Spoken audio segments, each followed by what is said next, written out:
یہ جو ہماری جو انڈیا کے ساتھ جنگ ہوئی تھی 4 روزہ، اس جنگ کے نتیجے میں ہماری جو سٹینڈنگ ہے اس میں بہتری آئی، اس لیے کہ اس سے پہلے انڈیا یہ تاثر بنانے میں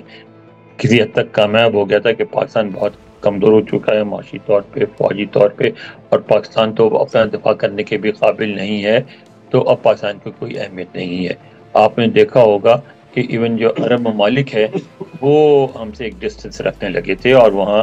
وہ انڈیا کی بات زیادہ مانتے تھے۔ تو اس جنگ کی صورت میں ایک بات تو واضح ہوگی بالکل کہ پاکستان اپنا دفاع کر سکتا ہے اور مؤثر طریقے پہ کر سکتا ہے، اور اگر پاکستان کو نقصان پہنچانے کی کوشش کی گئی تو بہت خطرناک نتائج ہوں گے۔ تو وہ ہے، اور اس کے بعد پھر جو مڈل ایسٹ میں جو کچھ ہوا، ایران اور اسرائیل کی جو جنگ ہوئی، اس میں پھر واشنگٹن میں اور لندن میں اور دیگر جو بین الاقوامی دارالحکومت ہیں وہاں اس بات کو دوبارہ سمجھا گیا کہ پاکستان ایسا ملک ہے جس کی سرحدیں ایران سے بھی ملتی ہیں، افغانستان سے بھی ملتی ہیں، چائنا سے بھی ملتی ہیں، انڈیا سے بھی، سنٹرل ایشیا اس کے قریب ہے۔ ایسا ملک جو بھی ہو اس کی ایک ہمیشہ ایک اسٹریٹجک اہمیت رہے گی، اور بھارت کی کوشش کے باوجود اس کو ریڈیوس نہیں کیا جا سکتا۔ اور یہ ساتھ بھی ہے کہ اگر خدا نخواستہ پاکستان ڈی اسٹیبلائز ہوتا ہے تو پورے خطے میں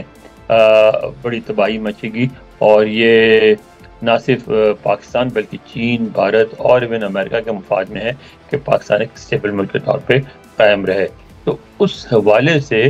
جو ہماری سٹینڈنگ ہے، ہمارے جو پوزیشن ہے، جو اسٹیٹس ہے، اس میں اضافہ ہوا ہے، اور میں سمجھتا ہوں کہ اگر ہمیں اپنے کارڈز صحیح کھیلے جائے، آپ نے دیکھا جس طرح کہ اب ایک فوج بنائی جا رہی ہے، اور اس میں 2 طرفہ سمجھوتا بھی ہوا پاکستان اور سعودی عرب کا، دیکھیں کہا جا رہا ہے کہ UAE سے بھی ہو جائے، قطر سے بھی ہو جائے، تو یعنی اب آپ کی جو وہ تھی اس کی باری ہوئی، ورنہ آپ دیکھا اس جنگ کے دوران صرف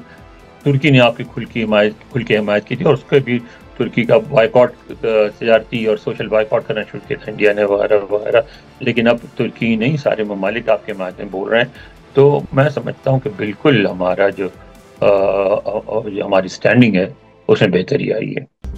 مزید نیوز اپ ڈیٹس اور ڈیجیٹل سٹوریز کے لیے سبسکرائب کریں ڈان نیوز پاکستان۔